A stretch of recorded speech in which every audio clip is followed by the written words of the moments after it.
It's simply about identifying balance and imbalance, right? Balance is where you see a lot of value. So this is going to be value. This is going to be value, right? Imbalance is where you see a lack thereof. Today, I'm excited to bring you the first part of a two-part series video on one of our most used tools here at Axia Futures, the market profile. Now, if you've never used the market profile before, then this video is for you. I'm going to break down what it is, how to use it, and when to use it. And I'm even going to talk a little bit about when not to use it and knowing when to forego it. All right, let's get into it. So first off, I want to start off by using the bell curve, because the bell curve is a very well-known concept amongst many of you, I'm sure.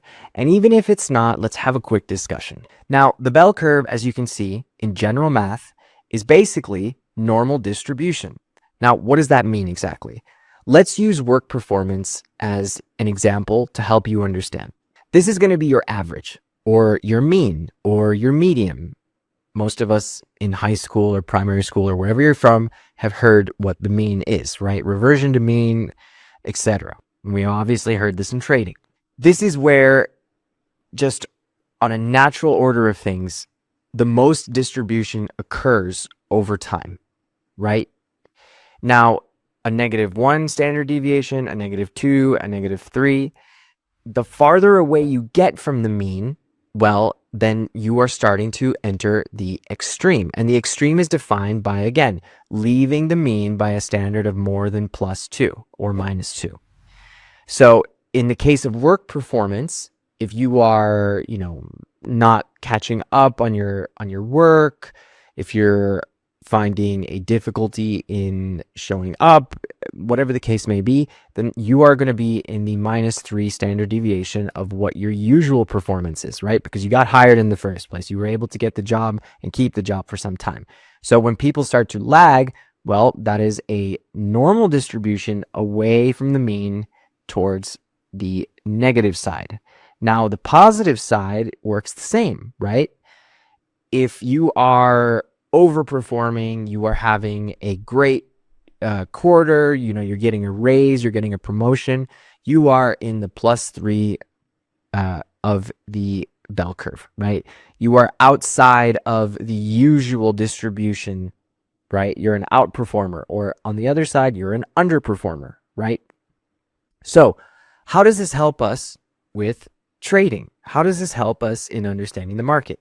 Well, some of you may have heard of the concept TPO, which is time price opportunity, which is simply just another name for the market profile, right? The reason I bring that up is because we are trying to find normal distribution within time, within price, and effectively trying to identify opportunity around time and price, right? So if price is trading here often, and one day we wake up, and we'll use a different color here, and there's a huge move where price is now over here on the back of, say, for example, today's CPI, February 12th, 2025.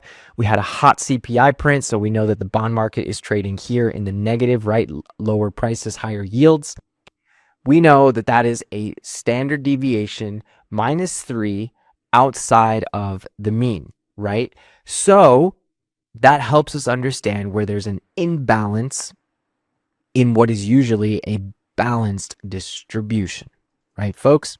So if I go ahead and I go to the next slide and just delete that, you're going to see there that we've got ourselves a view.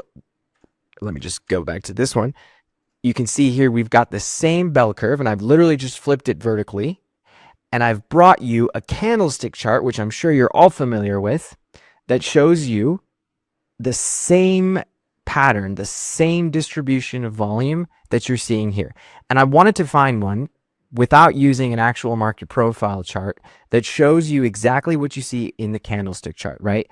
So you've got a market that has shifted value higher into the 136, 139 zone. And again, why? Well, because after the market reaches that 1365 zone, 136 zone, the market stays there and distributes there throughout the day, and even at the dip below during CPI, the market finds its way back into normal distribution, and now the market has found its way away from that normal distribution on the other side, right? So again, this chart here shows us the same thing. A minimal amount of trade up here obviously is shown in the taper, and an abundant amount of trade is shown here in the mean. And this is where that concept of mean reversion comes from, right? Where traders talk about, okay, the market's gone, +2, +3 above the average value. Maybe it's a weekly value, right? Maybe it's a monthly value. And that helps traders have greater conviction in knowing that they want to fade a large move back into balance. Now, don't get me wrong, that doesn't mean that a market can't stay imbalanced for multiple sessions. And we'll talk a little bit about that in video 2 when things get more technical. But for now, let's keep it simple and keep moving. Now, I've brought you the actual market profile chart as opposed to just flipping the bell curve vertically. So this is the same chart, right, with the euro. You've seen today's price action out of yesterday's, which is a value shift back to the 136, 135 handle. And now I'm showing you about 4 days of that against 4 days on the market profile. Now, they looked very different, but what's important to understand is the clarity that you are given by the market profile. And again, not to overcomplicate things, folks. It's simply about identifying balance and imbalance, right? Balance is where you see a lot of value. So this is going to be value. This is going to be value, right? Imbalance is where you see a lack thereof, right? So when you see those single prints, and if you don't know what a single print is, well, it's pretty self-explanatory. It's a print that only shows one set of, basically one vertical bar. Because as you can see, when I find myself back in the value, that's when you start to see multiple prints. And just in case anybody isn't sure on how a standard market profile is set, it is always set to a 30-minute bar by bar resolution, meaning that the blocks are going to basically change every 30 minutes, right? So for example, if I expand this profile, you can then see, okay, that bar there is 30 minutes. That bar there is 30 minutes. Now we have an hour, right? That bar there is 30 minutes. That bar there is 30 minutes. Now we have 2 hours, right? This is the standard way to view the market profile. And this brings me to the next slide in understanding the components of the market profile, okay? The components of the market profile are not necessary, but you can use them to help you understand why certain setups might lean on, for example, the concept of the IB, right? So I've explained to you value, and I've explained to you the idea of distributing within value and outside of value and how that creates balance or imbalance, right? So that should be understood. What I want you to also understand is, before we get into the initial balance, the point of control. This one is self-explanatory, that it's the most actively traded price. But again, just so you are all aware, within your chart package, whatever you use, I'm using multicharts.net 64, which, by the way, if you don't have a charting pack and you end up with the curiosity of having this one, make sure you get multicharts.net, not multicharts just 64. They are different, okay? But anyway, as you can see, I've brought up my settings here on the market profile. And when I go to the style settings, I can see a set of toggles that allow me to add initial balance range, volume profile, and point of control, as you can see there. So the point of control on my chart is basically the white line that you see there, right? On those two profiles. Now, if I just collapse this profile, and when I say collapse, folks, it's basically just opening it up to show you 30-minute candle bar sticks, right? Because if each of these is 30 minutes, then you're just seeing the candlestick chart, but in a market profile expanded view, right? So if I close this, if I collapse this, then it shows me the actual bell curve that it's created. So as I was saying, point of control is going to be that white line there. And you can see that my volume profile, which is a slightly different than the market profile, folks, because again, this is showing the histogram of the volume traded.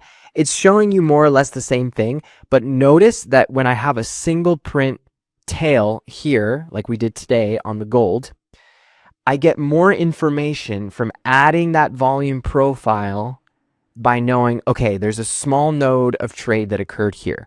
There's a small node of trade that occurred here that tells me more than just seeing the singular print, right? So if, let's say, I'm a buyer trying to buy the market back into its balance that it developed for 2 days prior to CPI, well, I can say, there seems to be some larger trade happening at these levels here. Perhaps I want to consider setting a stop there. Perhaps I want to consider using that as a trigger point. Again, not trade recommendations for educational purposes only. So as I said, the point of control is something that you can add as well. And you can see there that when you toggle it, it will either show you the color or you can change it to a marker that will show on the outside of your profile, whatever your preference. So that's the simplest component, along with just value, right? But now I want to show you the initial balance. And I'm not going to get super deep into the initial balance, but I just want you to know how to turn it on and what it is, okay? So the initial balance, as you can see, if I turn it on and off, you're going to see this color bar and these horizontal lines appear and reappear. So what are they showing us? Well, if I take this profile and I expand it, as I showed you, you can see that the first two bars are considered the first hour of trade. And you can see here, the initial balance is defined as the first hour of trading that sets the day's structure. Well, what does that mean that it sets the day's structure? Well, it essentially acts as the first value point of the day, right? This is a full cash session. So this is starting at 11 p.m. New York EST, or excuse me, 11 p.m. UTC, which is British time, or 6 p.m. EST, right? Which is the Globex Open in New York. That first hour of trade is essentially your first value point. And what you'll notice is once that establishes, it's very, very likely that the initial balance will get retested unless you have a strong trending day. And I'll use an example to show you the contrast. So the bond market, particularly and let's just change this so that it's a little bit clearer, folks. So as you can see here, this is Tuesday of this week, so yesterday. You can see that the initial balance range established some value that was deemed as such for a very short amount of time before then the market imbalanced and found new value well away from that initial balance. So don't think that just because the initial balance is setting the structure for the whole day that it needs to be revisited. That's a part of learning where the market profile structure is recognizable. And we'll talk more about pattern engineering within your individual sort of pattern logging and recalling in the second video. But this is just to help you understand what components you need to use in order to have a greater understanding of this very powerful tool. So again, that's your initial balance, folks. Now, let's move on to the next slide. And I also want to note, folks, that in this market profile here, I've omitted the point of control as well as the initial balance, just so that you can understand that initially you want to learn how the market moves to, through, and from value. So this is the bond market, particularly the US 30-year, in the last week or so, right? So this is Wednesday today, the CPI, February 12th. This is Friday, the first Friday of the month for February, which is the NFP. And this here is the FOMC. So the FOMC, as you can see, has basically established a value, right? The NFP was an extension above value of +2, +3 standard deviation. The NFP here once the number comes out and the revisions come in slightly hawkish, that brings the market closer to that previously established value, right? Going from an imbalanced market to a rebalanced market. And then in today's case, a market that is continuing to rebalance itself and has effectively ended up imbalanced on the day. Now, yes, the market landed within a previous balance, but when you see a single print like that, that is so quickly moved away from that day's initial balance, then it is okay to define that as an imbalance on the day. Maybe a rebalance to the weekly, right? The weekly value, but just make sure you are clear with your identifiers, if you will. So that brings me to the question of how do we use the market profile? Well, the market profile helps most importantly by identifying where liquidity is and sometimes even where big players might be interacting. And you might be thinking, well, how do you know they're big players? Well, consider this. If you are working at a large firm, call it a JP Morgan Chase type of large, right? A lot of size. If you get an assignment as a trader on those floors to move, say, in this case, this is oil. Say you need to move 100 oil. Say you need to move 500 oil, right? The likelihood that you are going to move the market, if you start moving that oil with 100, 200, 300 lots up here, the likelihood that you are going to move the market with that trade is very high. And it's simple because there's not a lot of liquidity there, right?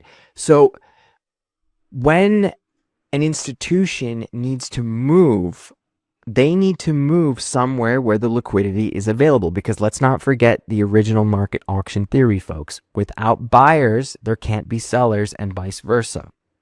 So I would argue that if you were given the assignment to go sell 500 lots on the oil, you're most likely going to try and get it done here and here within that price range. So for example, when oil comes back like it did today into that value zone, that might be the area where suddenly, okay, we're back in our normal bell curve distribution. Let's put those 500 lots equally in this value point to avoid moving the market, right? They're not going to market in 500 sell, here. They're going to wait and they're going to put, 20 here, 20 here, 20 here, 20, 20, right? This helps big players move their positions without causing greater market reactions. Simple as that. And again, we've talked a lot about what defines a balance or an imbalance, and you can use the word ranging. It's pretty much synonymous with the word balance, right? If the market is ranging within an area, it's going to likely create large bell curves that define the point of control and where the market has deemed the most value, right? Finding high probability trade locations, meaning knowing that there is a greater than 67% probability that a market is going to either revert itself to its balance or that the market has gained momentum due to a larger repricing requirement. So for example, today we had a much hotter CPI that requires a greater rebalancing, which then gives the market profile a reason to look for previous value from before. So this is not the bond market here, but what we can see is that after about a day or so or two of the oil market looking for value above 72, 73, that has been reverted. And the market is telling us that 72 is where the true value is, right? So that helps play into, okay, a value for oil and the most distribution is happening at 71. Well, if there's an institution or you or any trader thinks that the market in oil is going to keep going higher, maybe they want to wait for that support where value clearly lives around 70-40. And vice versa, if they're looking to sell it, as I mentioned, maybe they want to wait for an imbalance outside of that value and perhaps actually set some of those first buyback to cover down at value, right? And that right there, what I just explained, that trade is a higher probability than just going, well, I don't know, let's just see how far it goes, right? So let's clean this up a little bit and keep moving. Market sentiment is also visually represented within the value. Imagine you go to the grocery store, your favorite apples, let's call them jazz apples, are abundantly available on the shelf. The next day, there's less. The next day, there's less. The day that you came first to see those apples and buy them was the day that those apples were just at a flat price because there was no scarcity and there wasn't really an overabundance of them, right? If you come in on day 5 and a truckload of apples has arrived, then the price is likely to drop, particularly if they're starting to expire, right? And that would be considered a lower value tail, right? That's where traders are looking for, or in your case, as a apple buyer, you're looking for more of those apples because you know that they are below their typical value. Now, if, for example, there's a catastrophic outcome in the harvest of apples and you come in that next month and your favorite apples are only available in batches of 3 and there's only 2 shelves, then you know that those apples are going to be priced closer to here. And every time somebody buy those apples because they have to have them, you're adding to that standard deviation away from its natural order, its natural mean, if you will. And again, as soon as that truck comes back and dumps all of these good, fresh new apples because somebody else was able to harvest, well, then that's going to bring the supply back to its original value, thus reverting to mean, folks. So this is the market auction theory in a visual representation. We don't have the pits anymore to be able to hear where the most value is being represented. So we need visual representations to be able to do that, right? Understanding auction theory is much easier when you watch the market shift to, through, and away from value on a regular basis. Particularly with markets like the bond market, where you can watch the data sets that define whether inflation is rising or declining, you can start to see how that auction theory plays out in real time. I like to say that the markets move to, through, and from liquidity. And it's your job to analyze that to be able to figure out when is the time that the market's going to move away from liquidity and you need to be a part of that movement. Or perhaps you think the market's going to move back to that liquidity, and how do you get back on that mean reversion? In the next video, we're going to talk about pattern engineering, pattern logging, how to gain metacognition with the market profile, meaning, you wake up one morning, you start to see a structure developing that you've seen before, but you're not quite sure if it's the one. Then you go back to your journal, you go back to all those screenshots you've set up, and you see, aha, there it is. There's that market profile structure that I've seen before in a similar time of event, like a similar data set. And then you can refer to that profile structure more holistically and say, all right, I'm going to reverse engineer this and look to see this pattern play out again, right? And we'll talk more about those technicalities in the next video, folks. Lastly, I just want to give you guys a general rundown of when we use the market profile. During the market open can be a great time. Here you have a market profile chart that is actually just showing you the cash market. So you'll notice there's a lot more gaps if you rewind back and look at some of the structures I showed you before. Those gaps are represented for this particular market. This is the ES 500. That shows you when the cash market is closed. So as you know, most of you might, New York, 9:30 a.m. is when the cash market opens and it closes at 4 p.m. New York, right? So each of these is representing a market profile from 9 a.m. Eastern to 4 p.m. Eastern, right? So for example, when you start to see gaps in the cash market, you can actually utilize that to understand what the tone is, right? So if there's a gap down from the overnight session, and then the next day you start to sort of attempt to retest that excess, if you will, that lack of trade, that imbalance, then you start to understand that, okay, when markets move too quickly away from balance, they tend to rebalance themselves before then confirming their willingness to move away and create new value, right? So that's when you use it on the basis of a cash open, right? And I explained to you that the initial balance is the first hour of trade. And again, that helps set the tone whether we're going to have a trending or balance day. And I showed you that bond market on this week, Tuesday, that it was a trending day away from initial balance, right? Whereas a mean reversion day is what we saw today on the S&P, right? Where the market ended up coming all the way down towards the sort of bottom of, I don't know if we'd call it the bottom, but just call it the regular value that it's been in for the last week, really for the last month, because you can see this is the first day of Feb.